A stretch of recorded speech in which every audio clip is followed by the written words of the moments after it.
Hello मेरे प्यारे दोस्तों, this is your the beautiful सा चैनल थिंकिंग ऑफ फिजिक्स में आपका स्वागत है।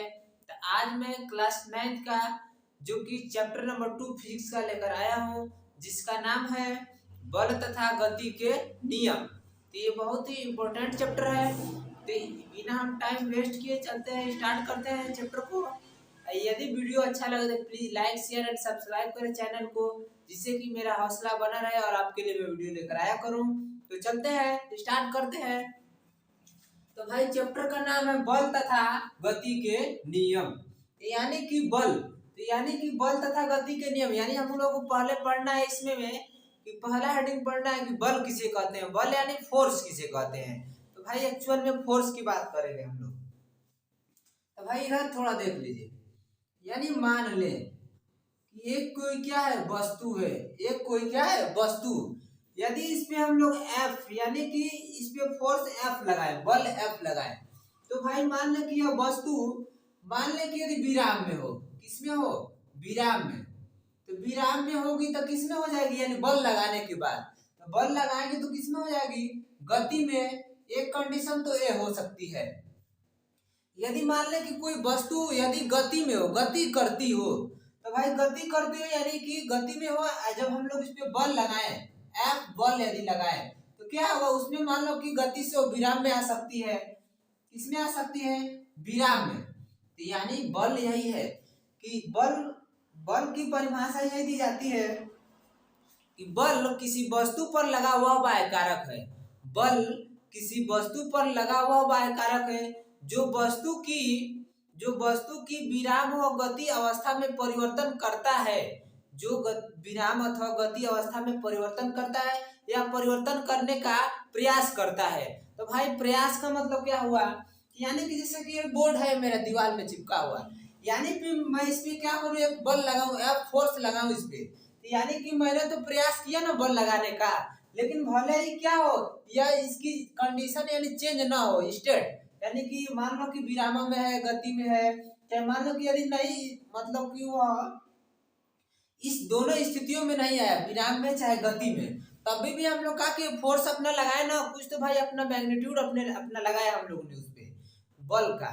तो जो कि यही परिभाषा होती है कि बल वह बाह्य कारक है जो किसी वस्तु की विराम या गति की स्थिति में, गति की स्थिति में परिवर्तन करता है या परिवर्तन करने का प्रयास करता है। यही क्या कहलाता है, बल कहलाता है। तो भाई तो यहाँ पे बल यही है कि जब किसी वस्तु पे यदि हम लोग बल लगाए, एफ फोर्स लगाए, तो क्या होगा, मान लेते हैं कि यहाँ पे विराम में होगी, तो किसमें हो जाएगी, गति में। यही कंडीशन हो सकता है। या मान ले कि वस्तु क्या हो, गति में हो, हमने इसमें फोर्स लगाया एफ बल, तो क्या होगा, गति से किसमें आ जाए, हो जाएगा विराम में। तो यही कहलाता है बल। तो इस तरह से यदि हम लोग बल की परिभाषा लिखे, बल की परिभाषा लिखे, तो भाई देख लीजिए इधर क्या लिखे कि बल की परिभाषा यही लिखेंगे कि बल, बल किसी वस्तु पर, बल किसी वस्तु पर लगा वह, वह बल किसी वस्तु पर लगा वह बाह्य, वह बाह्य कारक है। बल किसी वस्तु पर लगा हुआ बाह्य कारक है जो वस्तु की, जो वस्तु की, जो वस्तु की विराम, अभी देखें, यानी कि विराम अथवा, अथवा गति, गति अवस्था में, गति अवस्था में परिवर्तन करता है, परिवर्तन करता है, करता है, परिवर्तन करता है या प्रयास करता है, या परिवर्तन, परिवर्तन करने का, परिवर्तन करने का प्रयास करता है, प्रयास करता है, करता है, बल कहलाता है, बल कहलाता है। तो भाई बल की यही परिभाषा हुई। अभी हम लोग देखे कि बल किसी वस्तु पर लगा हुआ बाह्य कारक है। वह बाह्य कारक है जो वस्तु की विराम यानी कि विराम मतलब रुकी हुई अथवा गति अवस्था में यानी कि गति चलती हुई हो में परिवर्तन करता है। ये भाई बल लगाकर यही दो हम लोग कर सकते हैं, यानी कि गति में है तो उसे विराम में ला सकते हैं, या फिर गति में है तो उसमें किसे ला सकते हैं, विराम में ला सकते हैं। तो परिवर्तन करता है या परिवर्तन करने का प्रयास करता है बल कहलाता है। यानी कि जब हम लोग दीवार पे चाहे कहीं भी यदि फोर्स यदि लगाए, यदि उसमें परिवर्तन न हो तभी भी हमारा क्या होगा, बल तो लगाना हमसे। यही है कि परिवर्तन करने का प्रयास करता है, बल कहलाता है। तो भाई बल की यही परिभाषा है कि बल किसी वस्तु पर लगा हुआ बाह्य कारक है जो वस्तु की विराम अथवा गति अवस्था में परिवर्तन करता है या परिवर्तन करने का प्रयास करता है, बल कहलाता है। इस तरह से भाई यह बल के बारे में हम लोगों ने समझा। अब इसके बाद हम लोग पढ़ेंगे कि बल के कुछ टर्म है, टर्म के बारे में समझ ले कि क्या क्या होता है। तो भाई यहाँ पे हम पहला यहाँ समझते हैं, पहला समझते हैं कि बल को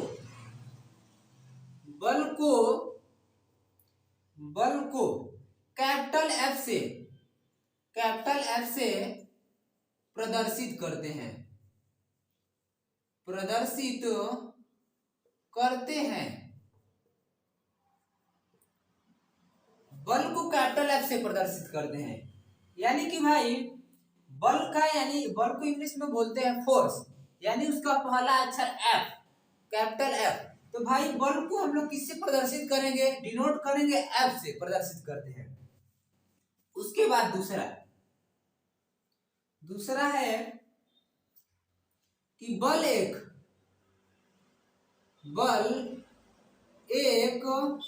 सदिश राशि है, सदिश राशि है। भाई बल क्या है, एक सदिश राशि। सदिश का मतलब होता है वे भौतिक राशि जिसकी दिशा व परिमाण दोनों क्या हो, निश्चित हो, तो भाई उसे हम लोग कहते हैं सदिश राशि। यानी कि जब किसी वस्तु पे यदि हम लोग को बल लगाना हो तो बल भाई किसी डायरेक्शन में लगाएंगे। यानी कि हम लोग को मान लीजिए कि गाड़ी को यदि ढकेलना हो, फोर व्हीलर को, तो यदि कि हम लोग को ढकेलना है तो भाई जिधर जाना है उसके मतलब की साइड में हम लोग फोर्स लगाएंगे। ये नहीं कि किधर से भी लगा देंगे बल ना। तो भाई दिशा का रहना जरूरी है। मैग्नीट्यूड तो हम लोग लगाएंगे, उस पर परिमाण कितना न्यूटन का बल लगाया, लेकिन उसकी दिशा क्या होनी चाहिए, फिक्स, समझे। तो बल क्या है, एक सदिश राशि। सदिश का मतलब जिसमें दिशा और परिमाण क्या हो, दोनों दिया हो, तो सदिश राशि है। उसके बाद तीसरा बात समझेंगे हम लोग कि भाई देखो इधर बल बराबर होता है, बल बराबर होता है द्रव्यमान, बल बराबर द्रव्यमान गुणे त्वरण। बल बराबर क्या होता है, द्रव्यमान गुणे त्वरण। तो यहां से भी हम लोग बल की परिभाषा बना देते हैं कि किसी वस्तु का द्रव्यमान m हो तो उस वस्तु में उत्पन्न त्वरण ए ही क्या कहलाता है, बल कहलाता है। बल के बराबर होता है, बल कहलाता है। तो यानी कि ये सरल भाषा में ये भी बना सकते हैं परिभाषा कि द्रव्यमान व त्वरण के गुणनफल को ही हम लोग बल कहते हैं भाई। तो देखो भाई यहाँ पे बल, तो बल को हम लोग डिनोट किसे करते हैं, एफ से। एफ बल को एफ से यानी फोर्स। और द्रव्यमान का होता है तो द्रव्यमान को यानी मास यानी कि स्मॉल एम से प्रदर्शित करते हैं। एम गुणे और त्वरण क्या है, त्वरण यानी ए, एक्सीलरेशन यानी उसका स्मॉल ए। तो भाई F बराबर क्या होता है, ma, F equal to ma। ये भाई होता है फार्मूला F का। भाई अब इस तरह से समझे हम लोग। इसके थोड़ा मात्रक के बारे में हम लोग समझे, F के मात्रक के बारे में। तो भाई थोड़ा इतना पहले नोट कर लीजिए, आप लोग नोट कर लें, नोट हो गया होगा। चलते हैं हम अब इसके मात्रक के बारे में थोड़ा देखते हैं।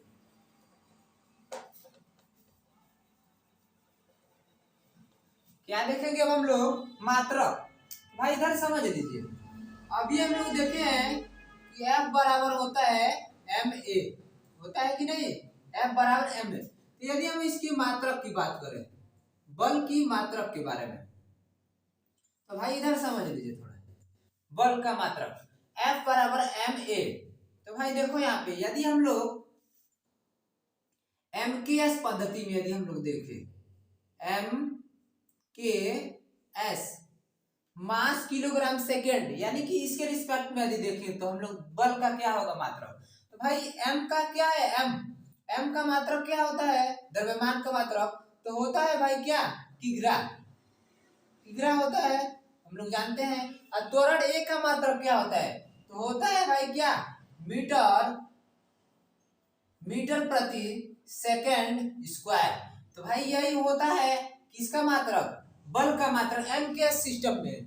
तो भाई क्या लिखेंगे, किग्रा, किग्रा, किग्रा मीटर प्रति सेकेंड स्क्वायर। भाई यही क्या होता है, यही होता है बल का मात्रक। इसी को हम लोग क्या कहते हैं, इसी को भाई हम लोग कहते हैं, इसी को हम लोग, इसी को, और इसी को हम लोग कहते हैं क्या, न्यूटन। इसी को हम लोग क्या कहते हैं, न्यूटन कहते हैं भाई। तो MKS सिस्टम में क्या हुआ, ये बल का मात्रक किग्रा मीटर प्रति सेकंड स्क्वायर, और इसी को क्या कहते हैं, न्यूटन कहते हैं, समझे। अब भाई मात्रक की बात करें तो CGS में, CGS सिस्टम में यदि बात करें तो भाई सेंटीग्राम, सेंटी यानी सेंटीग्राम सेकंड में यदि देखें तो सेंटीमीटर ग्राम सेकंड में यदि देखें तो हम लोग, तो भाई देखिए, तो यानी कि जो किग्रा है यहाँ पे, किग्रा, तो किग्रा को किसमें बदलेंगे, ग्राम में। तो भाई यहाँ पे हम लोग किसमें हो गया, द्रव्यमान को लिखेंगे ग्राम में। उसके बाद मीटर को किसमें बदलेंगे, तो यहाँ पे क्या है, सेंटी, तो ग्राम, सेंटीमीटर, ग्राम सेंटीमीटर, अब प्रति सेकंड तो सेकंड है तो सेकंड स्क्वायर। तो भाई ये सीजीएस सिस्टम में क्या हुआ, यह बल का मात्रक ग्राम सेमी प्रति सेकंड स्क्वायर, तो इस तरह से हुआ। इसी को हम लोग क्या कहते हैं, यानी कि, और इसी को हम लोग कहते हैं डाइन। इसी को क्या कहते हैं भाई, इसी को हम लोग कहते हैं डाइन, यानी बल के क्या हुए, मात्रक हुए। इस तरह से बल के क्या हुए, मात्रक। और एक बात समझ लीजिए, इधर भाई समझ लें कि एक न्यूटन बराबर, एक न्यूटन बराबर होता है 10 की पावर 5 डाइन होता है भाई, ये रिलेशन होता है। एक न्यूटन बराबर 10 की पावर 5 डाइन होता है ये। एक यदि हम लोग एक अन्य मात्रक की बात करें, बल की एक रिलेशन की बात करें यदि एक अन्य, तो भाई एक किग्रा, एक किग्रा भार बराबर होता है G न्यूटन। एक किग्रा भार बराबर होता है G न्यूटन, ये होता है, G का मतलब गुरुत्वीय त्वरण है। तो भाई इतना होता है ये सब। इसके बारे में हम लोग समझे कि F बराबर होता है ma, यानी कि इसके मात्रक की यदि हम लोग बात करें, इसकी यदि मात्रक की हम लोग बात करें तो MKS सिस्टम में क्या होता है, किग्रा मीटर प्रति सेकंड स्क्वायर, और इसी को क्या कहते हैं, न्यूटन। सीजीएस सिस्टम में यदि देखें तो ग्राम सेंटीमीटर प्रति सेकंड स्क्वायर, और इसी को क्या कहते हैं, डाइन। यहाँ पे एक न्यूटन बराबर 10 की पावर 5 डाइन होता है। अन्य मात्रक यानी 1 किलो किग्रा भार बराबर होता है G न्यूटन। तो भाई इसे नोट कर लें, इसे नोट कर लीजिए। अब हम चलते हैं, कुछ आगे बातें करेंगे। हो गया, ओके, हो गया भाई। अब हम चलेंगे, कुछ आगे बातें करेंगे आप लोग। देखो भाई, अब बातें करेंगे कि बल के प्रकार, बल के प्रकार के बारे में। तो भाई देख लीजिए यहाँ पे, बल के प्रकार के बारे में यदि हम लोग समझें तो बल के प्रकार मतलब अलग अलग कंडीशन से अलग अलग है। एक और आएगा बल के प्रकार। तो भाई बल के प्रकार ये हम लोग का, ये बल के प्रकार, तो एक होता है संपर्क बल। क्या होता है, संपर्क बल, जिसको इंग्लिश में बोलते हैं कॉन्टैक्ट फोर्स। यहाँ पे एक होता है असंपर्क बल। असंपर्क असंपर्क बल। ये भाई होता है बल के प्रकार, संपर्क बल, असंपर्क बल। तो संपर्क बल के बारे में यदि समझे तो संपर्क बल क्या होता है कि जब जब दो बल एक दूसरे के यदि समीप हो, जब दो वस्तुएं एक दूसरे के क्या हो, समीप हो, जब दो वस्तुएं एक दूसरे के समीप हो तो उनके बीच लगने वाले बल को ही हम लोग क्या कहते हैं, संपर्क बल कहते हैं। यानी कि दो वस्तुओं की यदि पास पास रहने से उनके बीच क्या आ जाए, एक बल उत्पन्न हो जाए। तो भाई इसको समझिए, यहाँ पे जिस तरह से यदि सड़कों पे क्या होती है, गाड़ियां चलती हैं, तो उनके बीच क्या होता है, सड़क और उनके पहिए के बीच यानी व्हील्स के बीच क्या होता है, इसमें घर्षण बल के द्वारा ही हम लोग चलते हैं। यानी प्लेन पे चलेंगे तो क्या होती है, गाड़ियां फिसलती हैं, यानी इसमें घर्षण बल कार्य करता है। यानी कि इनके बीच जो बल है, इनके बीच जो संपर्क बल है, संपर्क बल इसी को कहेंगे। यानी इन दोनों के बीच क्या अटैच है, इन लोगों के बीच, यानी कि इसी को हम लोग क्या कहेंगे, संपर्क बल। कि जब दो वस्तुओं के संपर्क में आने से उनके बीच जो बल कार्य करता है उसे हम लोग क्या कहते हैं, उसी को भाई कहते हैं संपर्क बल, संपर्क बल कहते हैं। तो भाई संपर्क बल की यदि परिभाषा देखें, संपर्क बल की परिभाषा, तो भाई यदि यदि यदि दो वस्तुएं संपर्क में आने से यदि दो वस्तुएं संपर्क में आने से उनके बीच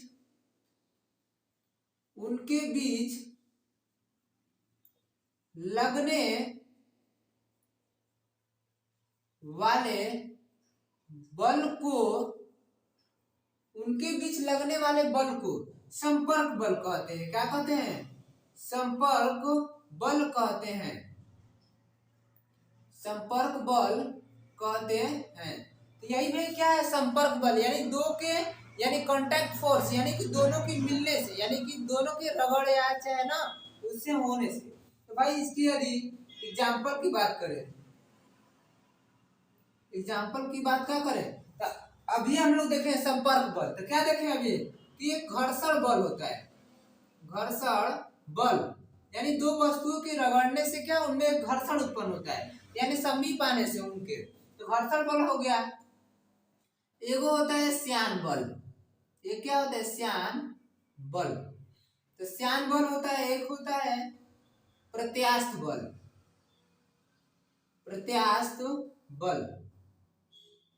ये सब होते हैं। तो भाई यहाँ पे घर्षण बल यानी कि जब कोई दो वस्तुएं क्या होते हैं उनके बीच रगड़ से जो उनके बीच जो बल लगता है उसको हम लोग कहते हैं घर्षण बल। श्यान बल का मतलब समझे, तो श्यान बल क्या होता है कि जिस प्रकार से यदि दो द्रव के यानी दो लिक्विड के दो जल के उनके परतों के बीच, दो जल के परतों के बीच जो उनके बीच क्या हो, उनके बीच जो बल कार्य करता है उसी को हम लोग श्यान बल कहते हैं। यहाँ पे है प्रत्यास्थ बल।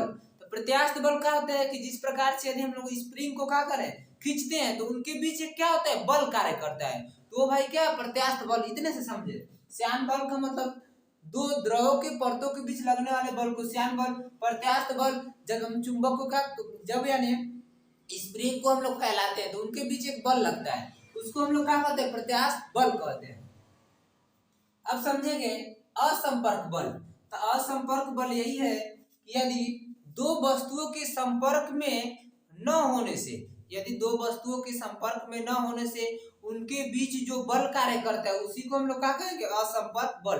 यानी दूर दूर रहने से किसी वस्तु का यदि उसमें बल उत्पन्न हो तो उसी को हम लोग क्या कहते हैं, असंपर्क बल। इधर भाई समझे, तो भाई हम लोग को न्यूटन साहब ने हम लोग को बताया है कि यदि मान ले कोई m1 द्रव्यमान की कोई वस्तु है, एक और वस्तु है जिनका द्रव्यमान क्या हो m2, यदि वो एक दूसरे से r दूरी पर हो तो न्यूटन साहब ने बताया है कि ये दोनों वस्तुओं के बीच एक बल कार्य करता है। यानी कि दो वस्तुएं यानी पृथ्वी पर रहने वाली सभी वस्तुओं के बीच दो वस्तुओं के बीच उनके बीच एक बल कार्य करता है। तो ये वस्तु r डिस्टेंस है यानी दूरी पे, तो यानी कि दूर संपर्क में न रहने से कुछ दूरी पे उनके बीच क्या बल लगे, तो उसी को भाई कहते हैं असंपर्क बल। तो इस तरह से भाई हम लोग असंपर्क बल की परिभाषा लिखेंगे। क्या लिखेंगे? लिखेंगे असंपर्क बल की परिभाषा। यदि दो वस्तुएं यदि दो वस्तुएं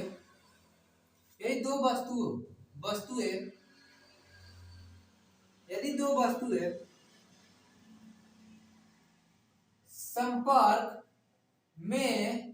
संपर्क में न आने से उनके बीच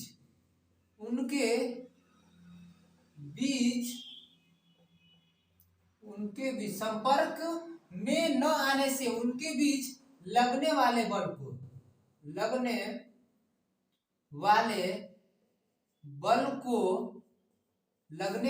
को असंपर्क बल कहते हैं। असंपर्क बल कहते हैं, असंपर्क बल कहते हैं। तो भाई यदि इसकी एग्जांपल की बात करें, तभी हम बतलाए हैं कि एक होता है गुरुत्वाकर्षण बल। क्या होता है? गुरुत्वाकर्षण बल।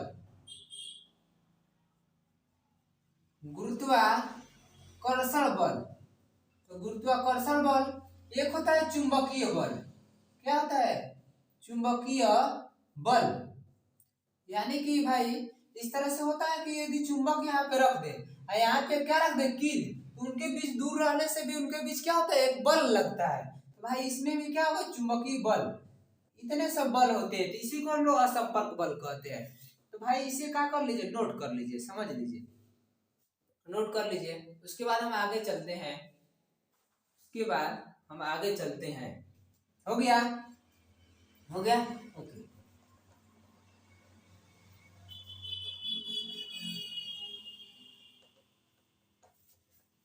अब भाई एक हम सवाल की बात करेंगे।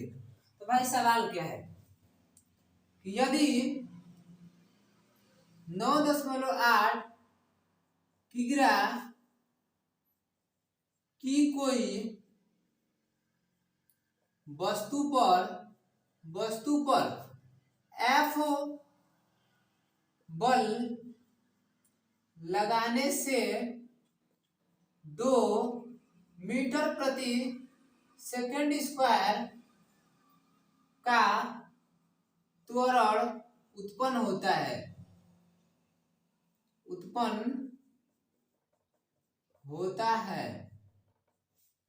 तो बल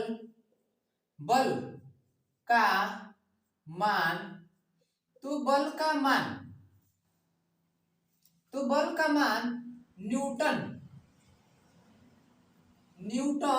व किग्रा भार में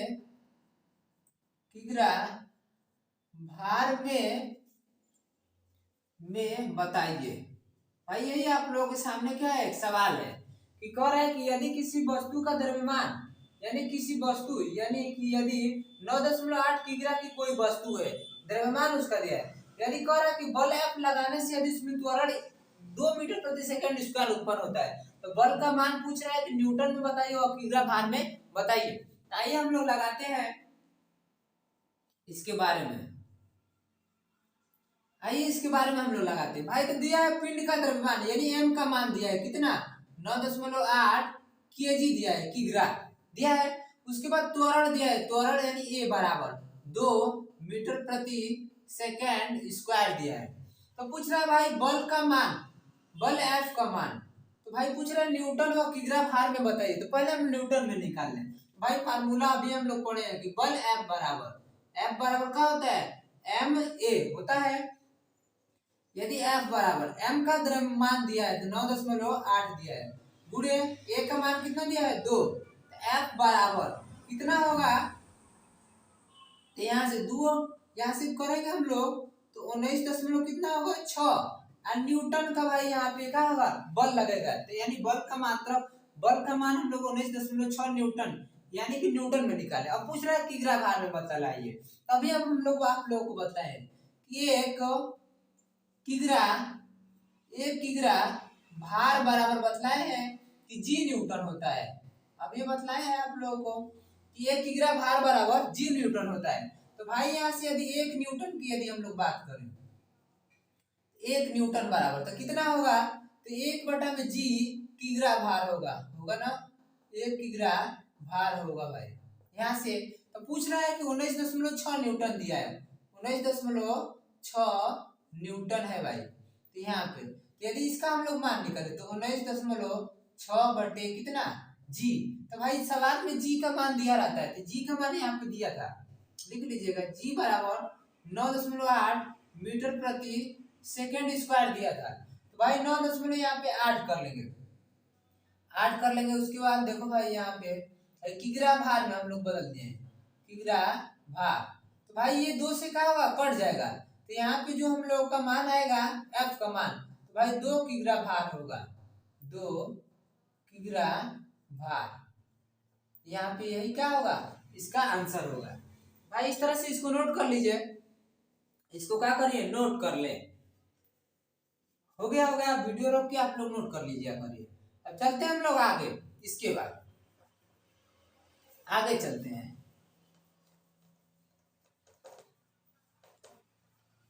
अब देखिए भाई इधर, अब हम लोग क्रिया के आधार पर बल के प्रकार, किसके आधार पे, क्रिया के आधार पे बल के प्रकार। तो भाई देख लीजिए इधर पे, इधर यहाँ पे क्रिया के आधार पे, किसके आधार पे, क्रिया के आधार पर बल के प्रकार, बल के प्रकार। तो भाई क्रिया के आधार पे यदि हम लोग बल के प्रकार देखें, क्रिया के आधार पे बल के प्रकार, तो एक भाई होता है संतुलित बल। क्या होता है, संतुलित बल होता है, बैलेंस फोर्स होता है। एक होता है असंतुलित बल,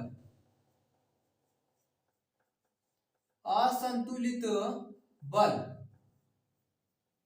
असंतुलित बल यानी अनबैलेंस फोर्स हो गया। ये 2 बल होते हैं क्रिया के आधार पर बल के प्रकार, संतुलित बल। तो भाई इसके बारे में यदि हम लोग समझें थोड़ा, तो भाई मान ले संतुलित बल क्या होता है। मान ले कि कोई क्या है, पिंड है यानी कोई ऑब्जेक्ट है। यदि मान ले कि इधर हमने यदि 5 न्यूटन का क्या कर दिया, बल लगा दिए, इधर भी हमने क्या कर दिया, 5 न्यूटन का यदि बल लगा दिया इस पे वस्तु पे भाई, अपोजिट साइड में यानी अपोजिट दिशा में, इधर एक 5 न्यूटन का बल लगाया, इधर 5 न्यूटन का बल लगाया, तो वस्तु क्या होगी भाई, कहीं से यहाँ से विरामे में रहेगी ना, ये का चेंज इसमें कोई भी नहीं होगा। तो भाई इसी को हम लोग कहते हैं बैलेंस फोर्स यानी संतुलित बल।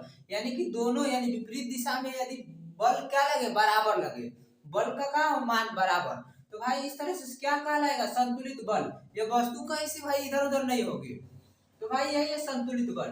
तो संतुलित बल की हम लोग परिभाषा क्या लिखेंगे, कि 2 या 2 से अधिक बलों का, 2 या 2 से अधिक बलों का यदि परिणामी शून्य हो, 2 या 2 से अधिक बलों का यदि परिणामी शून्य हो, तो इसे हम लोग क्या कहेंगे, संतुलित बल। परिणामी का मतलब यदि इसमें हम लोग डिफरेंस निकालें इन दोनों में, तो यदि इनका हम लोग डिफरेंस एवरेज निकालें तो 5 - 5 यानी कि डिफरेंस निकालें, तो 5 - 5 क्या होगा, 0 हो जाएगा। तो परिणामी यहाँ पे क्या हो जाएगा, शून्य, यानी बल लगाए लेकिन इसमें कोई कार्य ही नहीं हुआ इधर उधर, ये वस्तु क्या है, सेम अपने ही जगह पे है। तो इस तरह से भाई हम लोग संतुलित बल की परिभाषा क्या लिखेंगे, यदि 2 या 2 से अधिक, यदि 2 या 2 से अधिक बलों का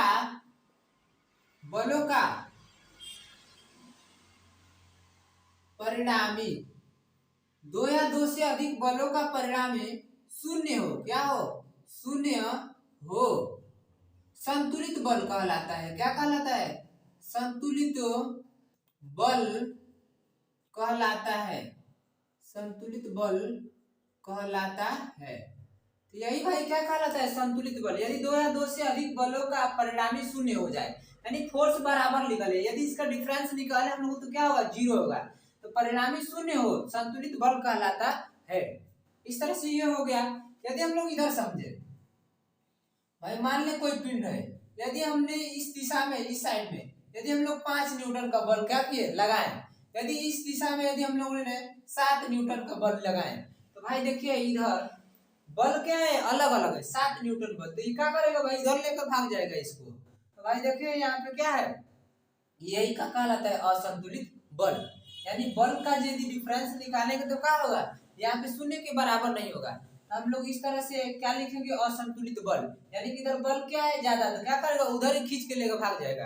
तो भाई लिखेंगे असंतुलित बल की परिभाषा, यदि 2 या 2 से अधिक, क्या लिखेंगे कि यदि 2 या 2 से अधिक बलों का परिणामी शून्य न हो, यदि 2 या 2 से अधिक बलों का परिणामी शून्य न हो तो उसे हम लोग क्या कहेंगे, असंतुलित बल।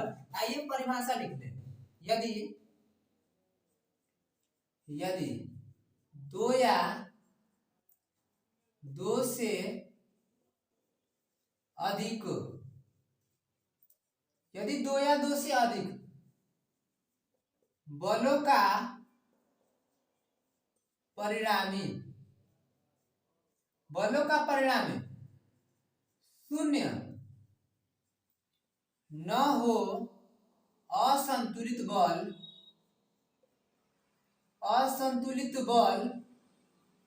कहलाता है। असंतुलित बल कहलाता है। भाई यहाँ पे हुआ असंतुलित बल और संतुलित बल की परिभाषा। इसको भाई क्या करिए, वीडियो को रोक करके और इसको नोट कर लीजिए। उसके बाद हम लोग आगे चलेंगे। उसके बाद आगे हम लोग क्या करेंगे, चलेंगे। इसको नोट कर लीजिए, इसको क्या कर लीजिए, नोट हो गया होगा। तो हम चलते हैं।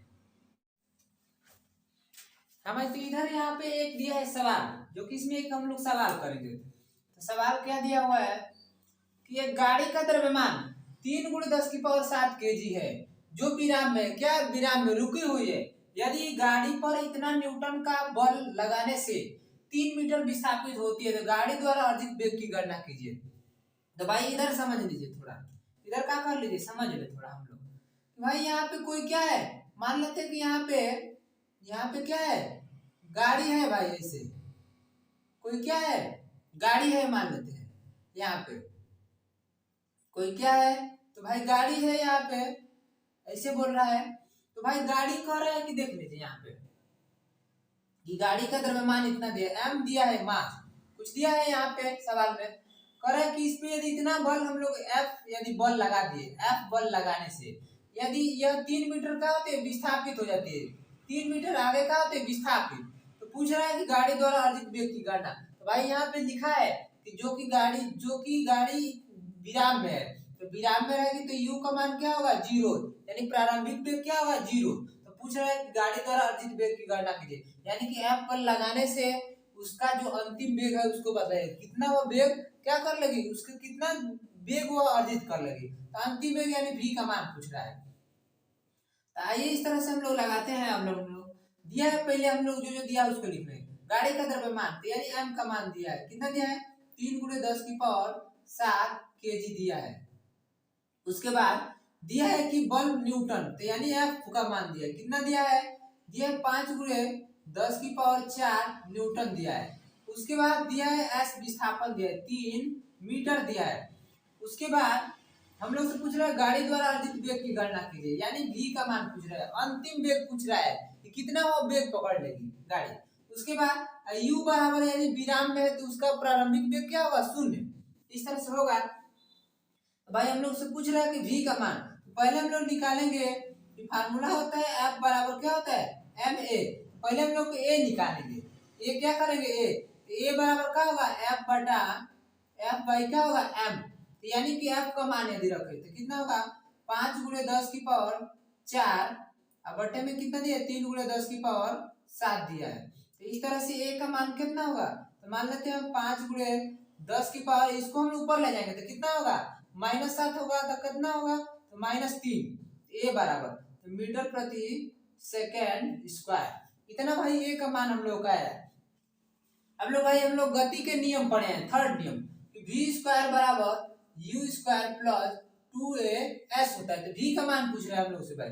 तो v स्क्वायर बराबर u का मान दिया है कितना 0, 0 का स्क्वायर प्लस 2 गुणे a का मान हम लोग निकाले हैं कितना है 5/3 गुणे 10 की पावर -3 और गुणे s का मान दिया है 3, यहाँ पे सवाल में दिया है।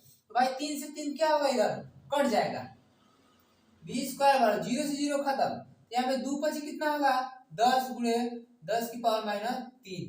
तो v स्क्वायर बराबर तो कितना होगा, तो यहाँ पे एक घात है यानी कि, तो घात गुणा में घाते का होती जुड़ती है, तो माइनस कितना होगा 2 होगा। यदि v का मान हम लोग निकाले तो कितना होगा, तो यहाँ पे 10 की पावर -1 होगा। तो v बराबर 0.1 होगा मीटर प्रति सेकंड स्क्वायर। भाई इतना इसका आंसर आएगा, कर लीजिए इसको नोट। तो भाई यहीं पे हमारा लेक्चर समाप्त होता है। यदि वीडियो अच्छा लगे तो please like share and subscribe करें और अधिक से अधिक बच्चों के क्या करें शेयर करें, जिससे कि हमारा हौसला बना रहे और आपके लिए मैं वीडियो लेकर आया करूं। तब तक के लिए बाय बाय, जय हिंद।